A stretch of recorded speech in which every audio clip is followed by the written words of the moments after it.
Hi all. Today programming interview question is named Find a duplicate. Find a duplicate. Now, it's not just simply finding a duplicate. The problem description is that we have an array of integers, a 1 to n. So the items in the array can be from 1 to n, which means you can have this array 1, 2, 3, 4. In this case, our 1 and n would be 1 to 4. This would be n, and this is of course the 1. Or the input array can be, for example, 1, 2, 2, 2, 3. And in this case, the array is from 1 to 3. And we could draw many such arrays, but there is another constraint. So the first constraint is that the items can only be of the range 1 to n. You cannot have a number which is greater than n or a number in the array which is less than 1. So any item you will find in the array is either 1, either n, or somewhere in between. Okay, so the items can only be between 1 and a. But I said that there is another constraint. So the second constraint is that the size of the array is known. The size of the array must be n plus 1. This is the problem definition. Okay, we have these two rules for the problem definition. Now, this implies that this array stands rule number 1, but it does not withstand rule number 2 because we have here 4 items, and remember we said that the size of the array must be n plus 1. In this case, it should be 5, but the size here is not 5. Let's make this array follow the second rule as well. So we need 5 items because n is 4. So we start with 1, 2, 3, 4. We need another item. We need to get to n plus 1, which is 5. So, but the items must be from 1 to n. So they must be from 1 to 4, and we need 5 items. So we'll just take one of the previous items and duplicate it. Let's say we take 1 and duplicate it. So we have n plus 1, which means 5 items. And we have all the items from 1 to n. In the same manner, we could have 1, 2, 3, 2, and 4. So all the items are in this range, but the number of items is n plus 1. So as you can see, we can have multiple duplicates. For example, we could also have this array 1, 1, 1, 1, 1, because it withstands the rule that number of items is n plus 1 if n is equal 4. So we have 5 items, and also all the items are from 1 to n. All the items are from 1 to n. In this case, all the items are simply 1. The question is to find the duplicate item. So here we should have found that 1 is duplicate. This would be the result. The result to the interview question would be 1 is duplicate in this array. the input array here is having 2 as a duplicate, so here we would answer 2, and here of course it's 1 as a duplicate. You need to return only one duplicate item. If you have both 2 and both 3 as duplicates, then just return one of them. Now the question is, how do you process such a question? We continue with the techniques. Technique number 1, simply understand the problem. Understand the problem. This is very important.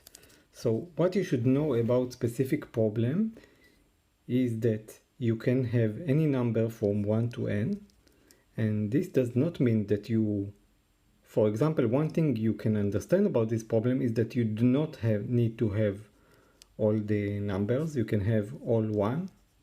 Okay, you do not need to have all the numbers. And the second thing is that the number of items is n plus 1 in the array. Okay, this is the size.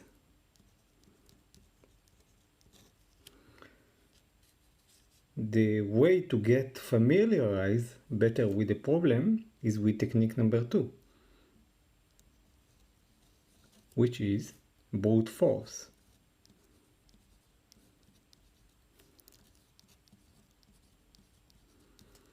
By brute forcing the problem, we mean we provide the simplest solution.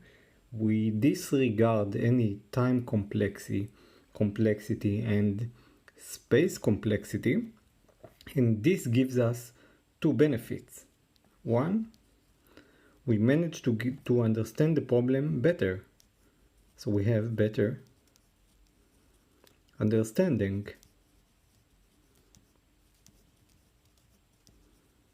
And 2,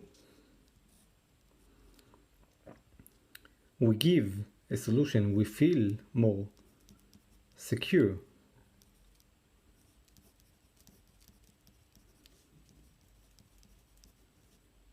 This will boost your self-assurance. Once you know and you gave your brain a few minutes to massage this problem, you can continue to the next level. The next level would be to optimize.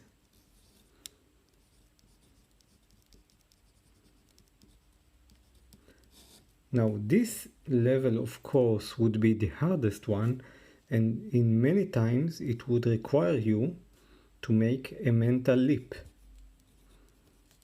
Mental leap. How do you make this mental leap to give an ingenious solution to this problem? The best way is to take hints. The hints are inside the question. The hints in this question is that the distinct items are from 1 to n, and second, that you do not need to have all items. Not have to have all. And the third is the size, simply. If you think about this, a pattern should pop up to you. The pattern on a set of patterns that you have that you should keep in your brain. This pattern is called the pigeonhole. Okay, and what is this pigeonhole? It means that if I have a maximum of n buckets, and you see I have here a maximum of n bucket. I have bucket number 1, I have bucket number 2, and so forth until bucket number n. However, we know that we have n plus 1 items, so If we have 2 items here, we mark this with 2 or write here 2. If we have 3 items here, we mark this with 3. Now, because of this constraint that we have n buckets and we have numbers only from 1 to n, we could not put one item in each bucket, because if we put one item in each bucket, then you see we would have only n items. So this means that we must choose at least one of these buckets and put 2 items in it. Only in this way, if we put at least 2 items or more on one of the buckets, we could reach n plus 1 items, and our target is to find this bucket. So part of the mental leap here was to see that we have more items than the number of distinct items, and this should make the mental leap into the mental leap into pigeonhole.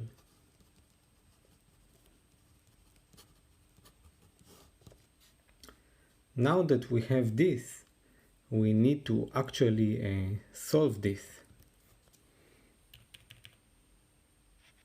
Now, I don't think I have mentioned it, but part of the problem definition is to optimize for space.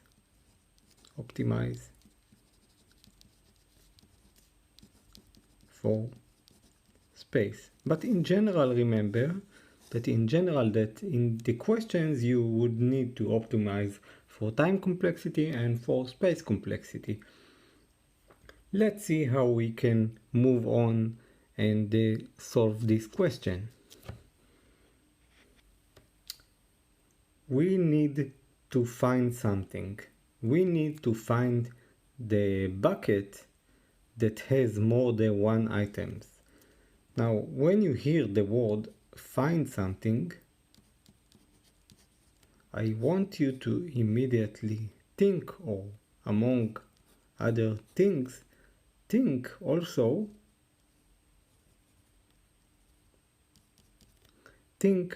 of divide and conquer. Conquer. Why? Because when you need to find something, a good way would be to divide, to split the items into 2 and to try and find the item, whether it's on the right side or on the left side. The usual way for divide and conquer would be to take an array, split it to 2. So you see, because we have an odd number, we split it here. Okay, so we have we split it, and then we try to find the item here or here. But if you do this, then you see that you would not be able to find the item, because the number 2 appears only once here, and 1 only once, and then 2 only once, only once, only once. So this method will not help you, but it's a good practice to think of divide and conquer. The question is, and this is a mental leap, whether you could divide and conquer this array in this problem in a different way. The answer is yes. I recommend you to pause and think of it, and after you thought, to get back to it now. Okay, so you are back, and what is the way to think of a different way to apply the divide and conquer to this array? Let's see. We see our array here, 1, 2, 2, 3, 4. Our array is from the numbers 1 to 4, and the number of items is 5, which is exactly 4 plus 1, which is n plus 1 when n is 4. Okay, so how can we split this kind of a data structure or an array in a different way? Well, the different way would be, we have two things. We have the size of the array. Okay, one is the size of the array. What is the second thing that we know about this array? The second thing is simple. It's n plus 1. So we try to divide and conquer by the size of the array, and this did not work. What if we try to divide and conquer by the number of by the range of integers we can place? Well, divide and conquer here would mean that we first try to search from 1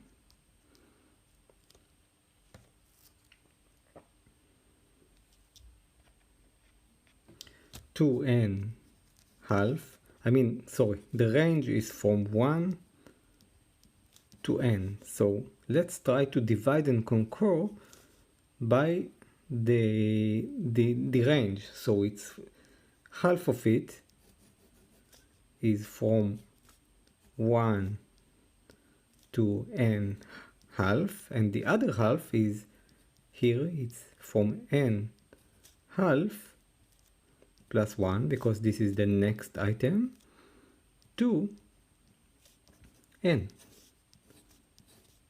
So we have divided the number of items, and for sure the duplicate item is either here or here, because if the duplicate item is 1, then it's here. If the duplicate item is n, it's here. If it's n half plus 1, then it's this one. So the duplicate item will be found here, as opposed to trying to do the divide and conquer on this array. We do not know whether the duplicate item is here or here. So our algorithm for this divide and conquer problem would mean that we divided and going to conquer it by splitting the items we search for 1 to n half. This is one range, and another one, n half plus 1 to n. So what are we going to do? We are going to find whether a duplicate item is here in this range or a duplicate item is in this range. If you needed to find if a duplicated item is in this range, how would you do that? Exactly, in the brute force method we described earlier, only we are going to make it faster now, and let's see why, with better space complexity.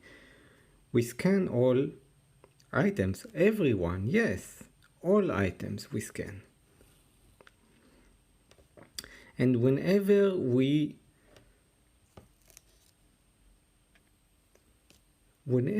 see that an item is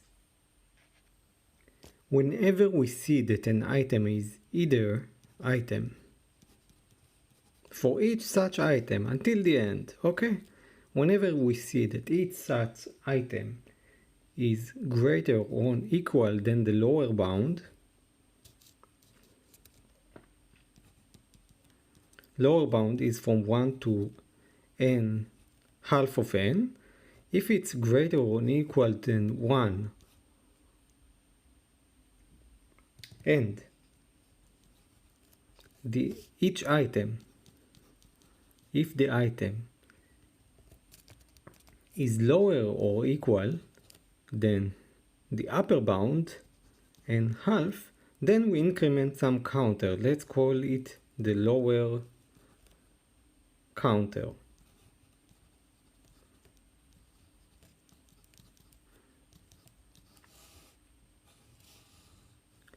So in our case, n half is 4, half of 4,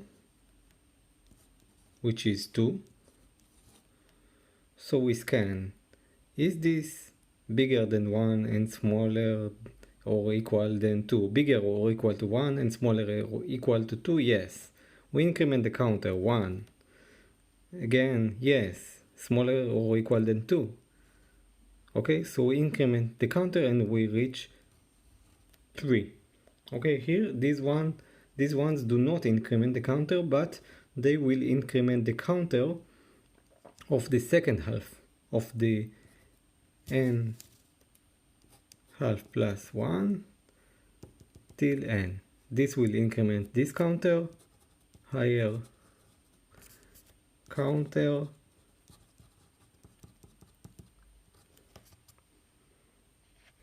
and then what we would see is that we have more items than the range of items from 1 to n and half. We have 3 items, which is bigger than 2, so the duplicate item must be here. And we continue this process until the range will have only 1 item, and this item would be our answer. Now, about the complexity of this, although we scan this array for each of the ranges, we scan it only log of n. And for each such scan, we scan all the items. So it's n log n time complexity. Why is that? Because each time we take 2 halves and we choose one of them, the one in which the counter is greater than the range, and we continue and split this one. So if you take something, split it, then take this one, split it, then take this one, then the number of scans, you do here n scans, n for all items, n, but the number of these is simply log of n because you divide it by half. And this is how we solve it. What are the lessons we should learn from it? The lessons is that divide and conquer is a great technique.